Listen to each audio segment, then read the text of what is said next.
the blue horizon, but he didn't return. She stopped her sighing and left off crying, but he didn't return. Domestically, Rangers, of course, 33 points behind Celtic right now in the Scottish Premiership. And Rangers chairman Dave King, well, he lives in Johannesburg, but he has been in Glasgow for a couple of days and has chosen to do one broadcast chat. And I'm delighted to say that is with us right here on talkSPORT. Dave, good morning to you. Good morning, Jim. Always good to chat. Dave, and with you, my friend, thank you so much for joining us. Perry Groves and Bob Mills are alongside me this morning here in studio at talkSPORT. And I think you've been in Glasgow to meet your new manager, Pedro Caixinha. What's your impression of him?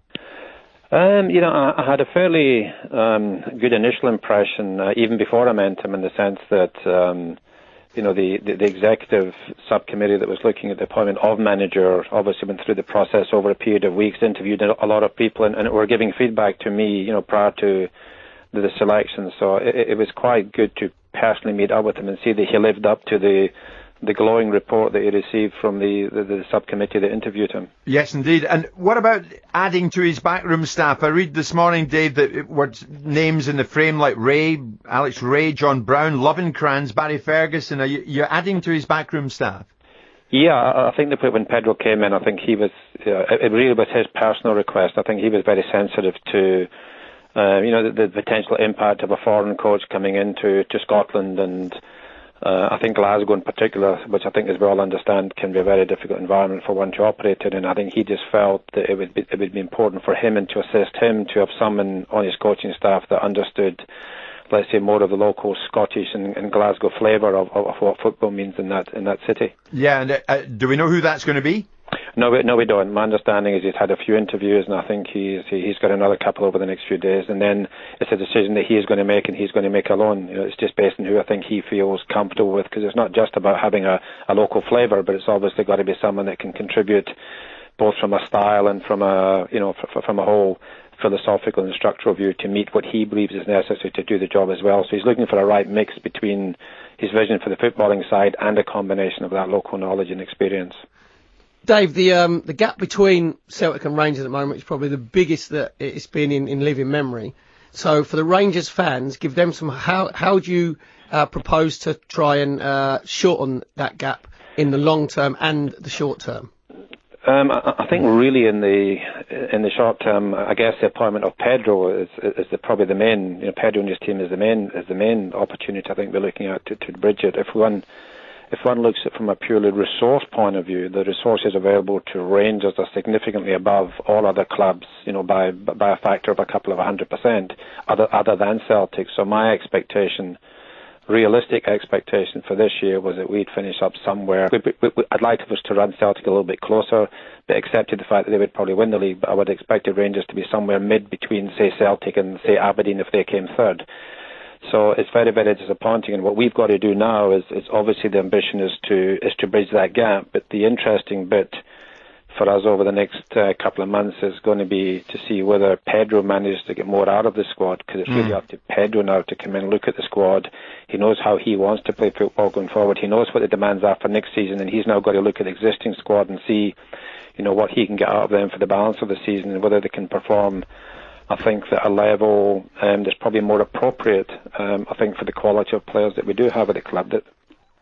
Dave, sorry, it's Bob Mills. Are you aware? Are you going to try and protect Pedro from the problem that you have there, which is from the fans' point of view, everything is based on how close we are to Celtic, and Pedro must surely be given the chance to think, well, no, if it takes me a season, if it takes me 2 seasons, I want to do it properly rather than just rush headlong into, we've got to catch them.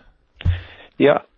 I think my view, and I think the view as I understand it of most of the supporters, is there is a level of understanding that this was a phased period that was going to happen over a couple of years. And I think while this year, certainly on the pitch, we're behind where I thought we would be, our plan still, pretty much remains the same. The challenge was to get into Europa League qualifiers for next year. We think that is still clearly, we expect that to happen. We're going to invest further in the squad. So to some extent, while it's disappointing what's happened this season, we're certainly not letting the pressure of that change the long-term ambition, which is to get close and overtake Celtic within the reasonably foreseeable future, to get back to being the number one of Scotland. But we're not going to do that by betting the bank on the way. We're still going to go ahead with a fairly methodical financial plan to do that. And quite obviously, with the level of support that the club have, with 50,000 supporters, we're selling 44,000 season ticket sales, we already have that strong commercial base. What we are missing at the moment relative to Celtic is two key revenue streams. The one is where we'd always been in Europe, we're now not in Europe, so at least that gap will start to be closed from next season. At least we'll be in the qualifiers. And of course, the other important thing is Rangers had for a number of years the strongest retail operations in the UK, and that has been completely lost with the the present situation around the retail agreement. So the challenge is to get into Europe and to make sure we get a proper structured retail operation going. What's happening on that front with the retail thing, Dave? I spoke to you when I was out with you in Johannesburg, and it still seems you're on something of a collision course with Mike Ashley and Sports Direct. Can you update us on this? Is there a new kit deal on the horizon? I think these discussions have continued. They are confidential, as they always have been, but I'm more optimistic than I was 6 months ago that I think that we might get to some resolution within a time frame that would allow us to have a proper kit launch ahead of next season. It ended ugly with former manager Mark Warburton. Are you and the club considering legal action against him? It's something we're looking at. It certainly ended in a manner I think that the club's very dissatisfied with. I think my view is that if Mark and the guys had wanted away, which I understand they did, I think it could have been done differently. And kind of my disappointment is that if this was done the way you'd expect it to be done, I think we would have, under normal circumstances, as I said, expected some compensation if the management team left. And when I was approached initially regarding the possibility of them going and asked whether we'd waive compensation, my view was no, we wouldn't. That's what contracts are for. And they'd expect it the other way if we were to fire them. But we would expect compensation, but we'd be quite flexible on the payment terms. And the point I made out is that if the team walked out and we had to get another team in, we might have to pay compensation. Right. I didn't want Rangers to be paying and not receiving, and of course that's exactly what's happened. They've engineered, in my view, a relocation to Nottingham Forest. We haven't got compensation yet. We then had to go and pay compensation. So exactly what I feared would happen, in fact, has happened. And it's something that I'm looking at very, very carefully. So it's not purely an emotional decision, and just to make sure as to what we think is the right thing going forward regarding whether we should pursue that compensation. Dave, just very finally, two very quick questions to you. One, the fans want to see you at more games. You'll be aware of that. Are you going to come to more games? And two, are you going to invest some more of Dave King's money in the club? The second one is, I think we're definitely going to invest more money in the club, including myself. So, I mean, that's a given, and I think that will happen for another couple of years. What kind of money, Dave? How much?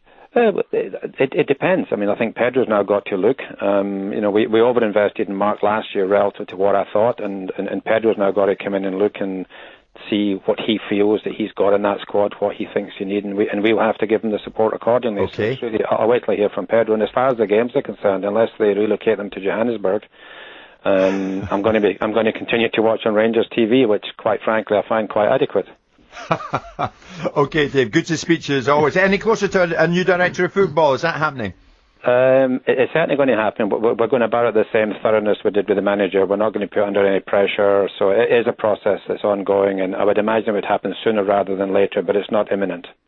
Dave, great to speak to you. Thanks for taking time out to do this for us on talkSPORT today. I much appreciate it. Thanks, Jim. Go well. Dave King there, speaking to us live, the Rangers chairman speaking to us live there on talkSPORT.